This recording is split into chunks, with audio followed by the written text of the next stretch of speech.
thank you for inviting me to speak today.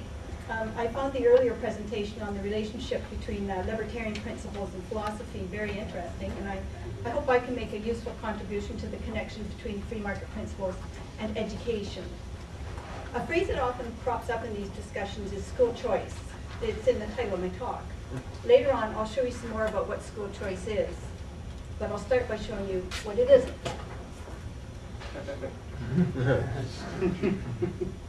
You might be interested to hear how I personally came to the realization that free market principles should be applied to education. I first got interested in education reform back in the early 90s when my young son was having problems in school, along with many of his classmates and many of the children in our neighborhood.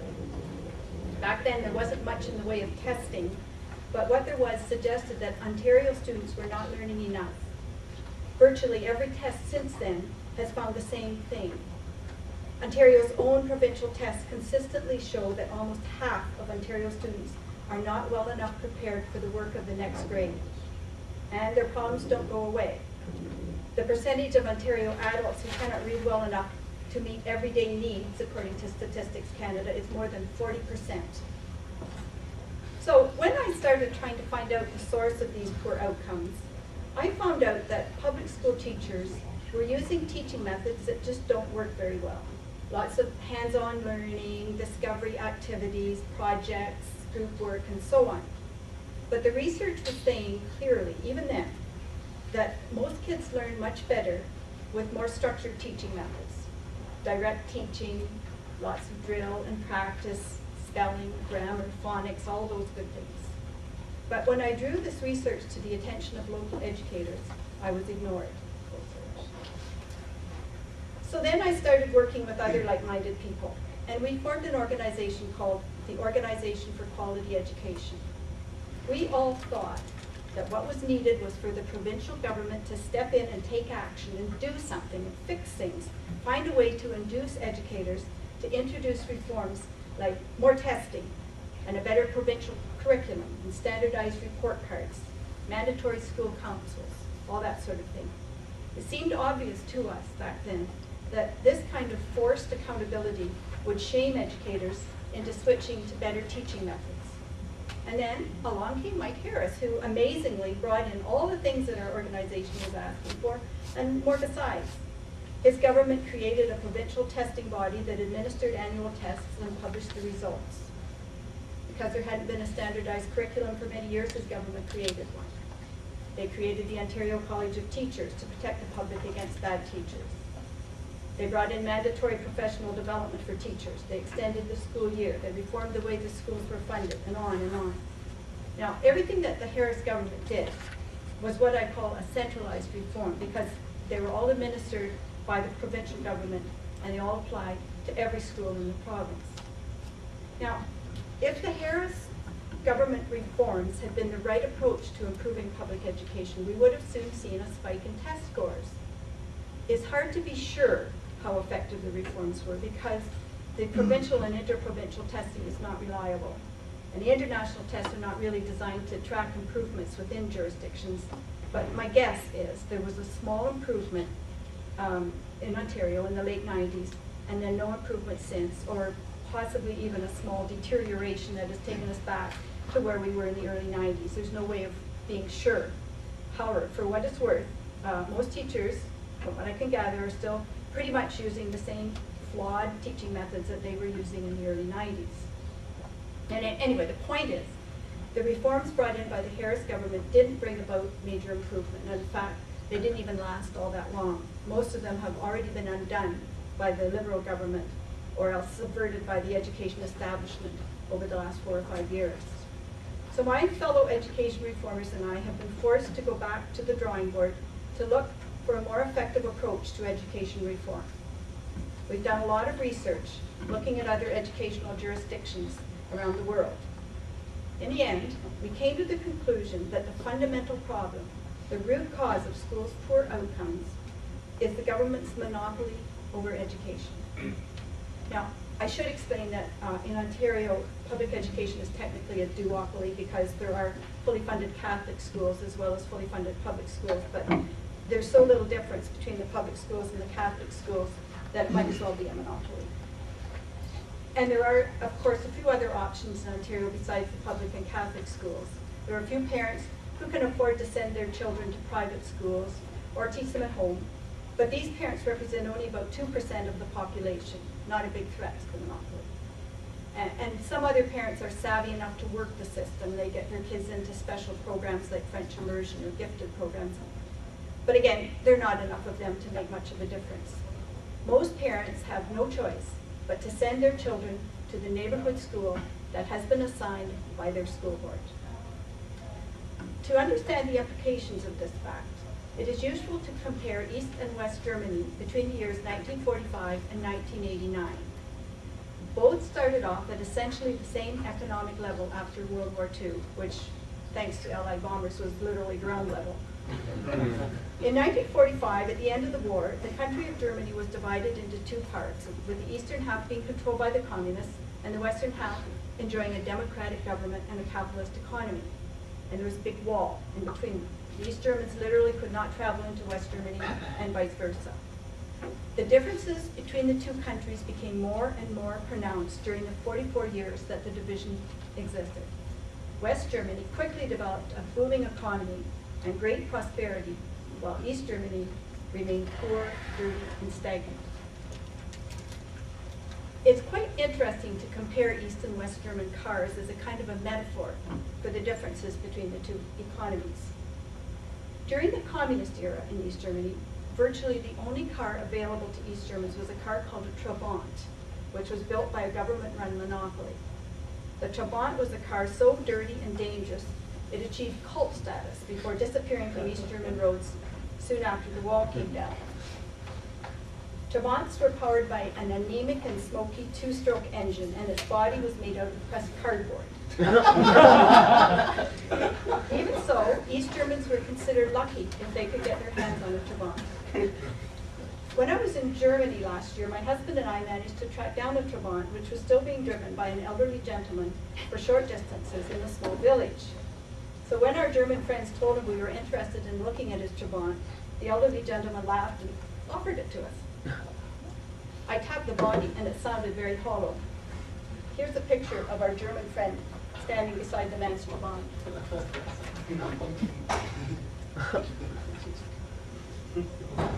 In contrast to East Germany, though, the West German car industry was characterized by fierce competition among numerous German and other European car companies. Unlike the Trabant, a West German BMW was one of the most advanced and well-made cars in the world. Even the lowliest car made in West Germany, for example an Opel or a German Ford, had excellent comfort, performance, and reliability.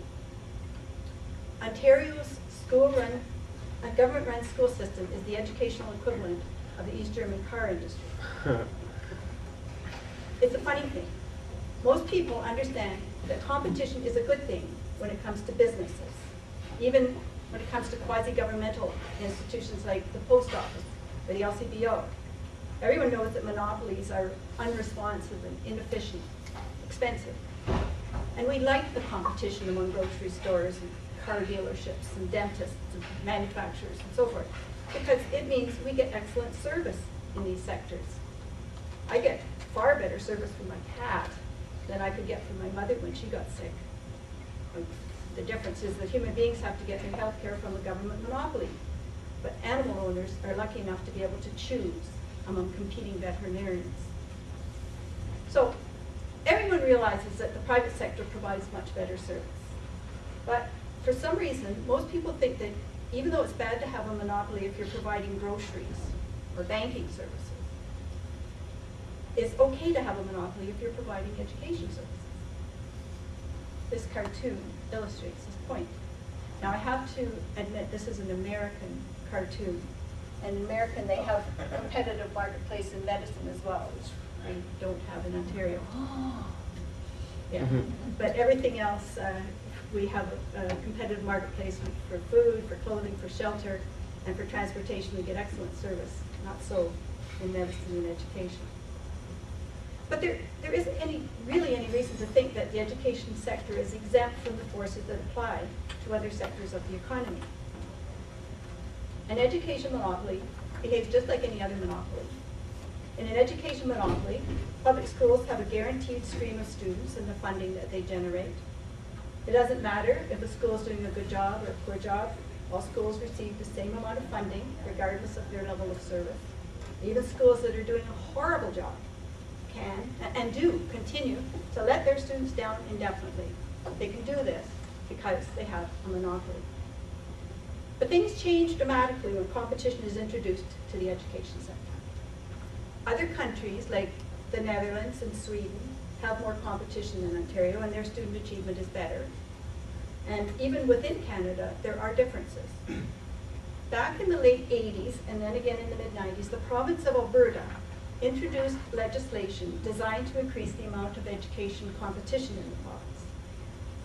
At first, the Calgary School Board chose to turn its back on the changed educational landscape, and it tried to carry on with business as usual.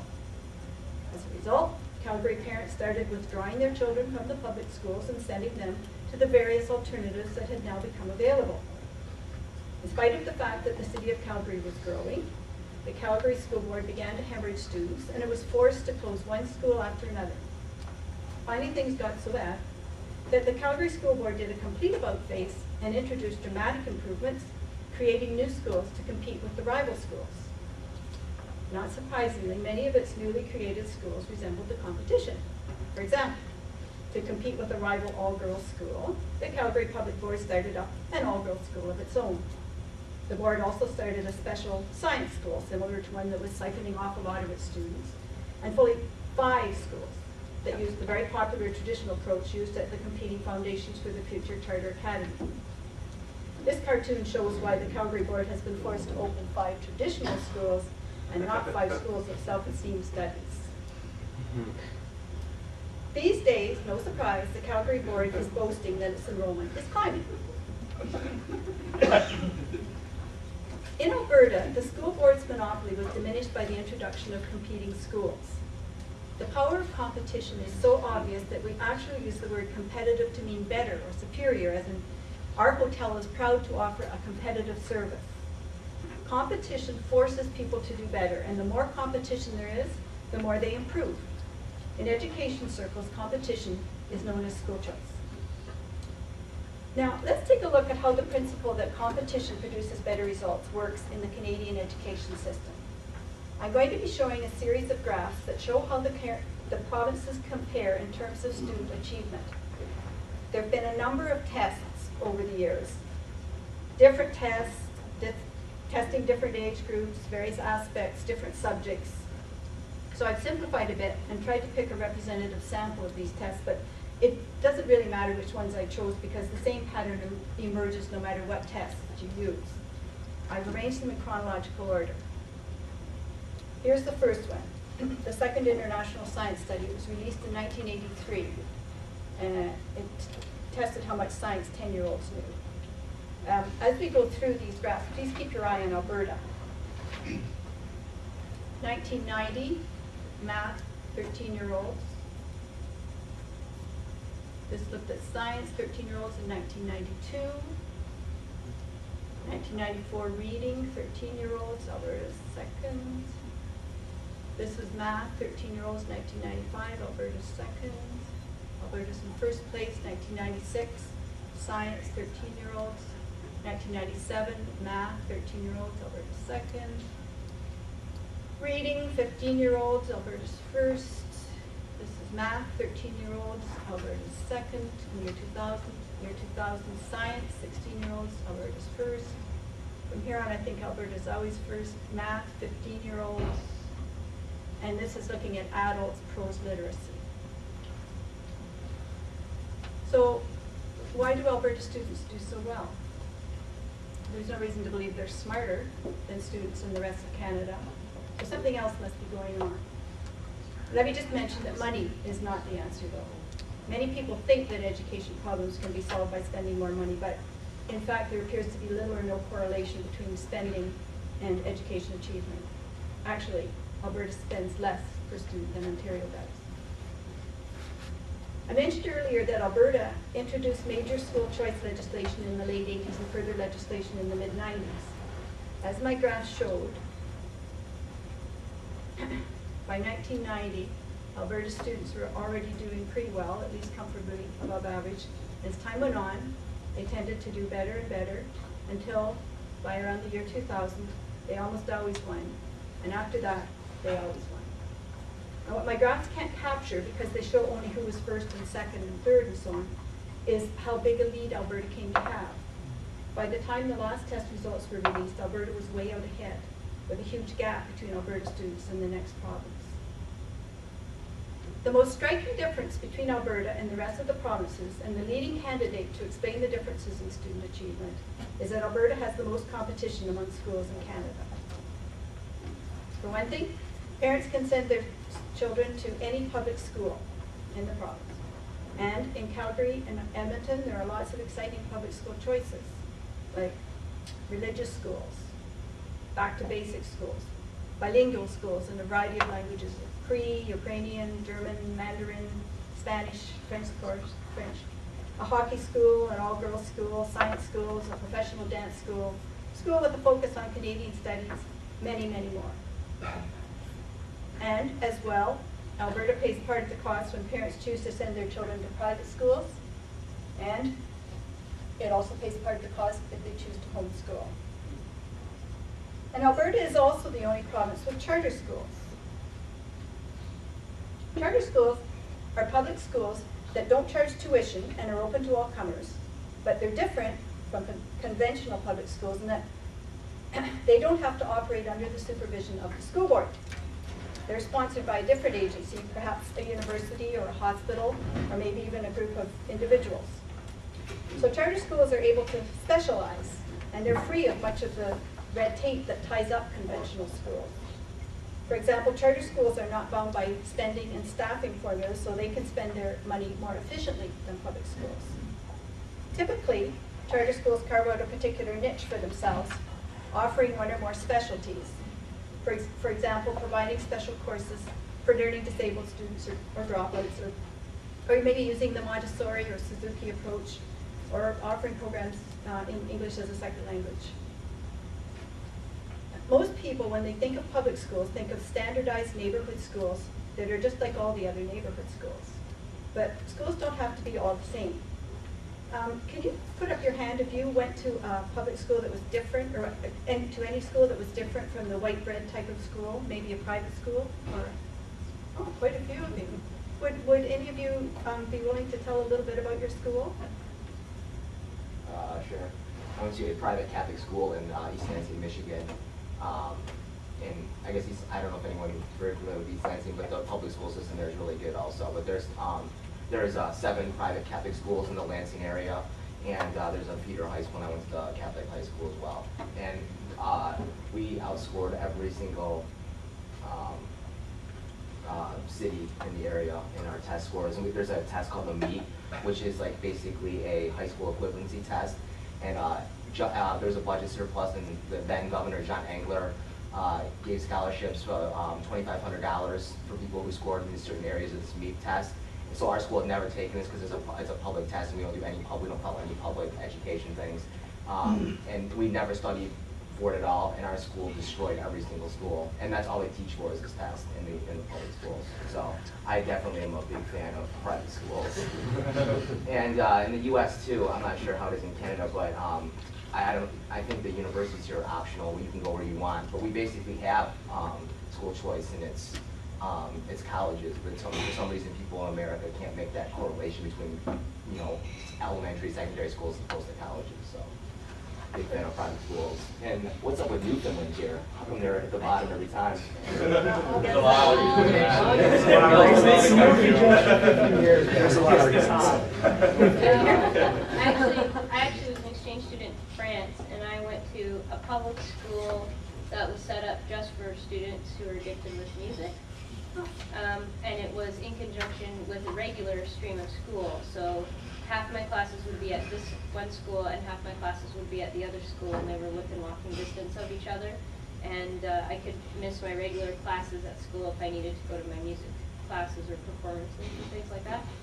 But I found it to be very interesting because it is a public school, and you really just had to pay a slightly different fee to go to the music stream. But you could actually do a high school diploma in music in France. You can actually do up to, I think it's 16 different high school diplomas that you get with specialization. And some of them are very different schools, which is similar to Alberta, where I went to high school. And I didn't go to a special high school in Alberta because I lived in a small town, but a fun story is that my grade 11 chemistry textbook is a third-year chemistry course textbook at Queen's University. So, fun story. Thank you for that, I guess. Anybody else want to tell about his or her school? I'll tell, I was homeschooled in the United States, and we didn't get subsidized for it.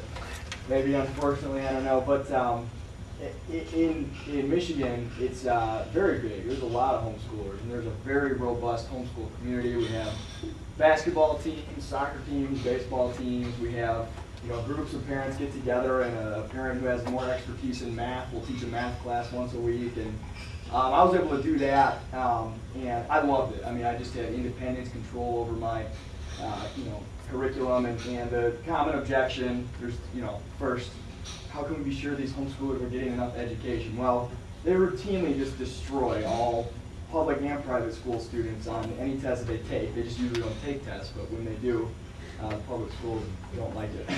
And secondly, the objection is always, well, but you're not getting properly socialized. And, I guess I just don't know what this objective standard of properly socialized is, and if it's what's coming out of public schools, I guess I don't know that I want that. Anyway, I really love homeschooling. I'm a big proponent. Oh, thank you. Anybody else? Okay. I went to some years before grade 1 there at the Montessori school there, and I was learning how to write there when I was leaving there. And when I got to grade 1 there, I had to be sort of put back with everyone else and learn how to print in giant, like 2-inch letters. And the teacher didn't know what to do with me because I was writing. So unfortunately, my handwriting has never came back since my 5-year-old level. So.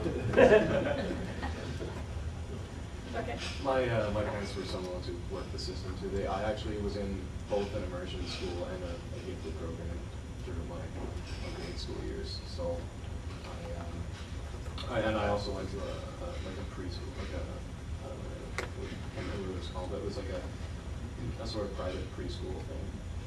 And I had the same problem with that in grade 1. They weren't quite sure what to do because some of the kids who had come from the place I came from knew stuff that nobody else did, so they just didn't let us do it. Okay. I get jealous. Yeah.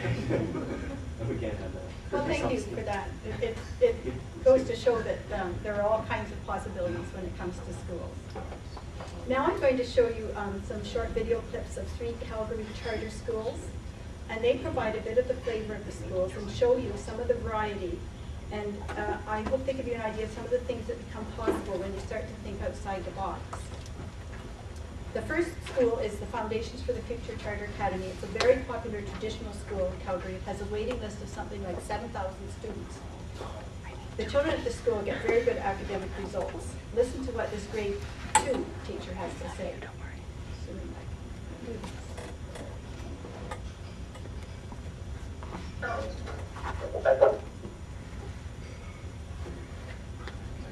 What will these grade 2 kids be eating at by the end of the year?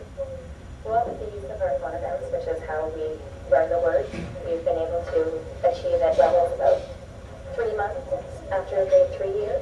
Currently, it's about the average of my class. So by the end of grade 2, they should all be reading upwards of the grade 4 level with their ability to decode using their phonograms. Foundations does much more than direct instruction. The second school is the Calgary Science School. The first clip shows how much the teachers like teaching at this school, and it's followed by a short segment that takes a peek at what the kids get to do. For that matter, it's just like kidding. Scott Petronic is a grade 9 teacher at the Calgary Science School. Scott, how many years have you worked here? This is my 5th year at the school. So you're one of the founding teachers. In a sense, I am, yes. And what do you like about charter schools? You know, I like getting up in the morning and actually coming to my job. You know, when I think the support I get from administration, from our school board, and the parent community, I don't know why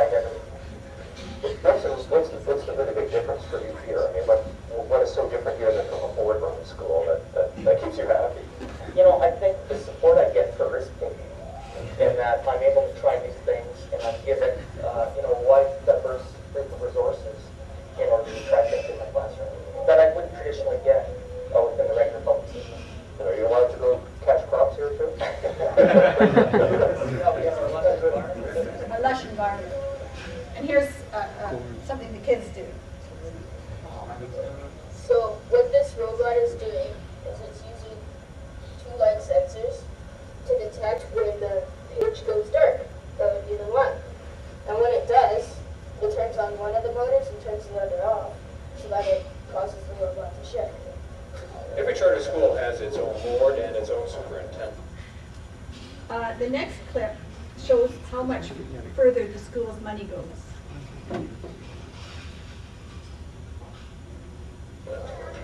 One of the found This is a another lab. It has 26 computers in here. We only really need 25. We'll put one extra in just so if one breaks down, we still have one per student. And of course, this lab just rolls into the classroom, and each student takes the computer, puts it on their desk, and that's just a tremendous, it's a tremendous thing because you can imagine, you know, they bought the but it's wireless, so that this maybe here's an airport. I've got a big network. Bob, what if this one's running? Because I can shut down. And they'll sign on with their username and password, and then we can connect with them. Now, how can you do this if you get just the same amount of money as an average public school? I think that was the biggest surprise for me. You know, in Canada, the charter school, when you're given the grant, the per student grant, of course, there's very little bureaucracy within the science school, and as a result, the money stays here. But for this one, it just is there for the kids. It's not used for anything else. So the money's for kids, not for adults. Well, exactly. Basically, that public school, our goal is really The next clip shows how opposed the Calgary School Board used to be to competition. The person being interviewed in the clip is the former chair of the Calgary Public School Board.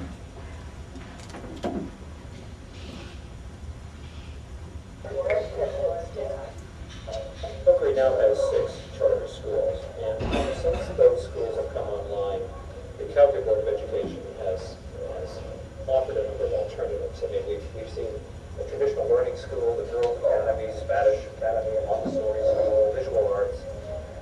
Would we have had those schools without charter schools coming first? It's my belief that we would not have in Calgary. The school board has been resistant over several decades to having alternative programs. But I think they looked around and they realized that they were losing market share. Calgary Science School has been so successful that The final clip shows the Calgary Girls School. It's a school that wants to give girls the skills and confidence to go out and conquer the world. Now, this school was started by teachers, and the clip shows what becomes possible when the teachers' union is not in the picture.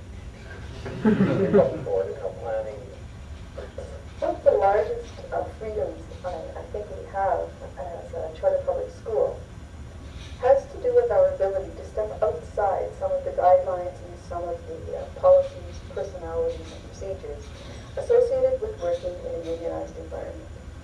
Our teachers are, in fact, not members of the Alberta Teachers Association. They are associate members, not full members. And what that means is that we are able, actually, to venture into some fairly uncharted territory around their work. Specifically, our teachers participate in a small merit-based system here at the school.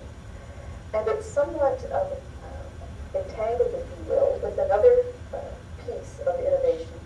And that is that the girls and their parents also participate in a component of teacher evaluation. For those of you who are familiar with unionized teaching environments, you would understand that both of those innovations are never welcome within that particular scenario. Thank you.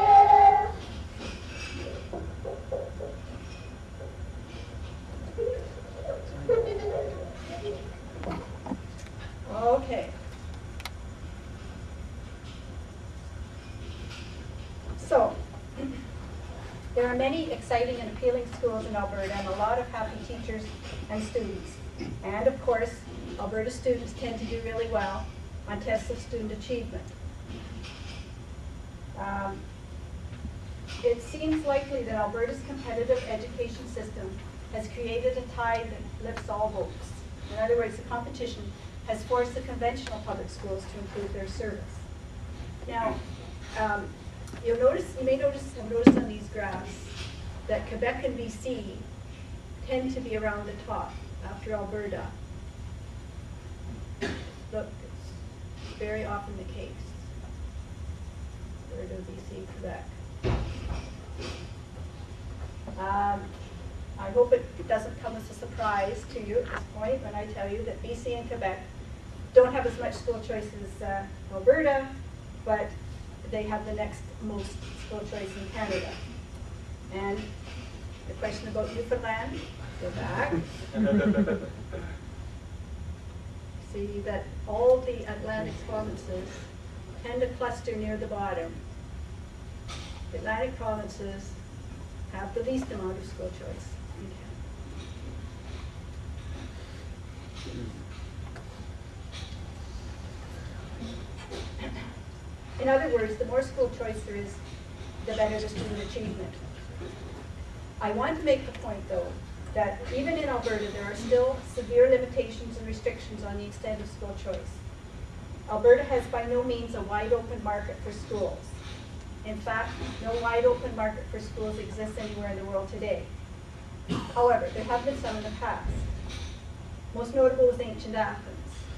I hope that Dr. Miller would touch on the schools of Athens this morning, but maybe he could say a few words in a minute, but I'll just say a bit to tell you that Athenian schools were operated as private enterprises and they competed with one another for students. The fees were low and the schools were extremely responsive to parents' wishes and the changing needs of Athenian society. In other words, the provision of Athenian education was pretty much market-driven. Now, we can't judge Athenian schools by today's standards because the students didn't write SATs or participate in international tests of math. But ancient Athens was one of the most liberal and diverse societies in antiquity, and as well as one of the most cohesive. And it had an incredible explosion of artistic, literary, architectural, scientific growth. Would you care to say a few more words about this, Dr. Miller? In regard, you're right about the Athenian schools, and Aristotle had a couple of things to say about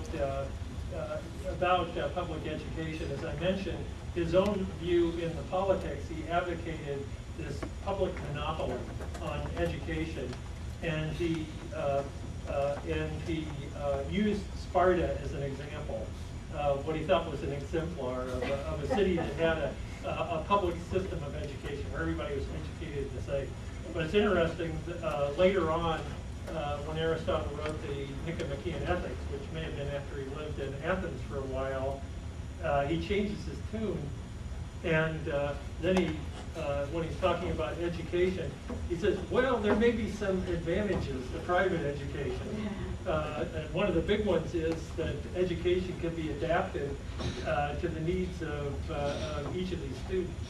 So, you may well be as a result of observing what had happened in Athens. Unlike the ancient world, however, today every developed country has government-controlled schools, and in all cases the schools are hemmed in by all kinds of rules and regulations. And even in the countries with relatively more school choice like Sweden and Chile, New Zealand, Denmark, the government still plays a quite prominent role. The problems with East Germany's Trabant were obvious because of the contrast with the West German cars. But the problems with Canadian education are not as obvious because there is no modern country with a wide open competitive approach to schooling that we can contrast with Canadian schools. Of course, we know that jurisdictions with more consumer choice among schools tend to get slightly better educational results, but the differences are slight. It's like saying that the Russian Lada was a better car than the East German Trabant. True, but neither was very good. Education has not improved because it has been sheltered under the protective wings of a monopoly for a long time. Henry Ford had a monopoly of a sort, and for a while he was able to get away with offering Model T Fords in any color people wanted, as long as it's black. But education or competition caught up with Henry before long. And now consumers can have a lilac tinted convertible BMW if they want. Education is much more important than cars, and we put up with all black Model T schools for far too long. And it's high time we expose schools to the dynamic forces of competition and found out what the educational equivalent of a BMW is. Few politicians appear to understand the importance of competition in education. It may be partly because school choice is strongly opposed by the people who control the education monopoly, especially the teachers' unions, and they loudly condemn school choice, and they try to scare people about school choice by coming up with all kinds of myths about all the terrible things that will come to pass if parents are allowed to choose their children's schools. I have here some school choice mythbusters that I'm going to hand out, and some brochures. And please take as many as, that's great, thanks, as many as you can find a good home for, especially if you know a member of the provincial parliament, and you can give this to him or her personally.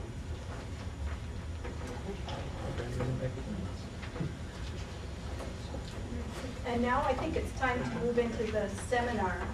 And the only choice that I would throw out for you to discuss would be, first of all, do you agree that more school choice is a good idea? And if you do, what form should it take? Thanks.